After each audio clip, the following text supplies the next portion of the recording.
I know up until 1979 you wouldn't let yourself be photographed, and you were very strict with the distribution of your image.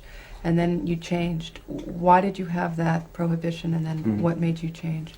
Alors, jusqu'en 79, quand vous dites que j'étais strict, c'est plus grave que ça encore. J'interdisais absolument toute espèce de photographie publique. J'aime beaucoup la photographie, j'ai rien contre la photographie, mais j'ai interdit toute publication de photographie de moi. Pourquoi?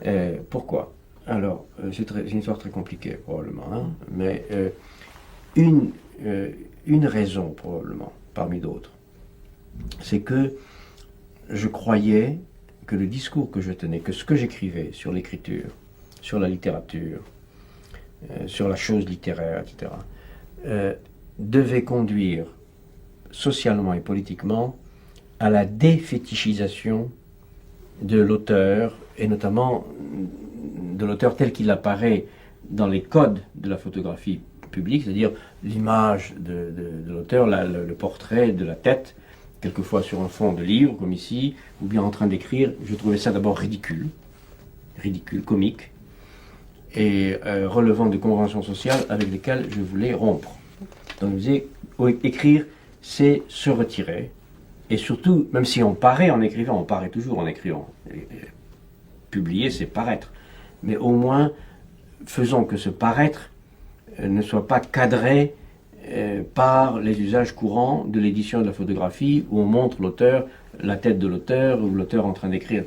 Donc, j'ai pensé qu'il était rigoureux, de ma part, d'exclure toute photographie et toute image publique. Ensuite, alors, la date de 79 est en effet une date très précise. C'est le moment où, lorsque j'ai organisé avec des amis les États généraux de la philosophie, qui était un geste militant à ce moment-là, pour défendre ou développer l'enseignement de la philosophie devant des attaques politiques venues du gouvernement français, il y a eu à la Sorbonne de grands débats auxquels j'ai participé activement, et il y avait des journalistes.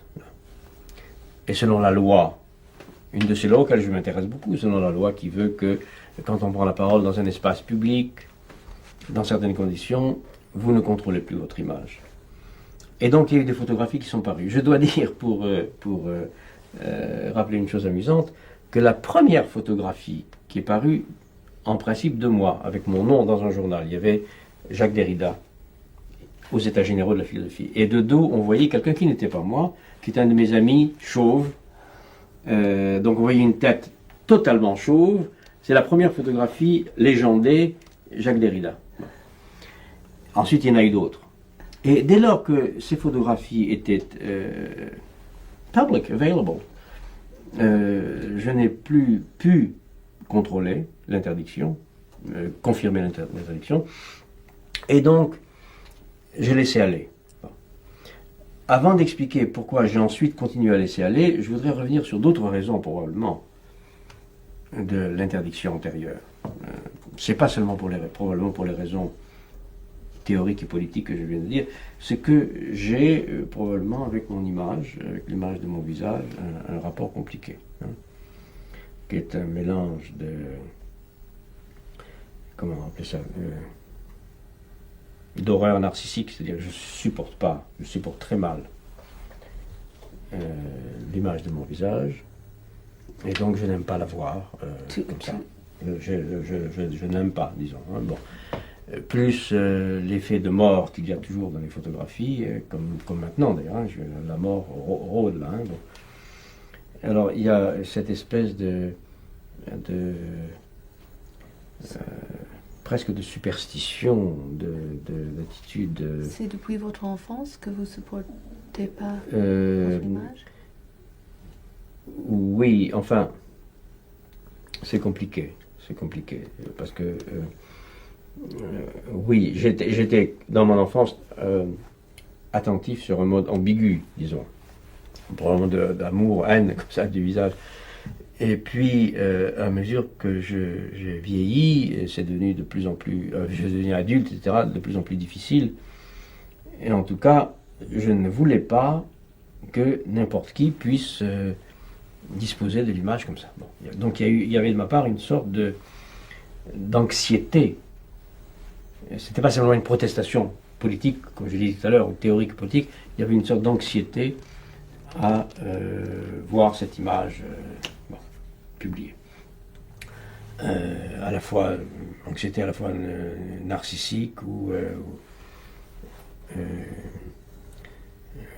angoissé devant la mort, enfin tout ça. Tout ça s'est mélangé pour me donner le sentiment que je ne devais pas publier de photos. À partir de 1979, quand j'ai vu que je ne pouvais même pas pratiquement exercer, confirmer l'interdiction, qu'elle n'était pas praticable, je suis devenu plus passif, j'ai laissé faire. Vous savez, la même chose vaut pour les entretiens. Les entretiens télévisés ou improvisés, au début, j'étais extrêmement méfiant. Il y en avait très peu au début. Ou alors, je voulais tout contrôler.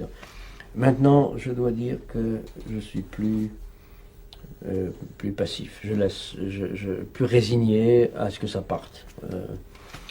Comme si, au fond, il y avait quelque chose de bon à se laisser surprendre, à laisser, au fond, les autres prendre ce qu'ils veulent. Enfin, it's too late. Voilà. Donc voilà, ça part. C'est ce qui se passe en ce moment.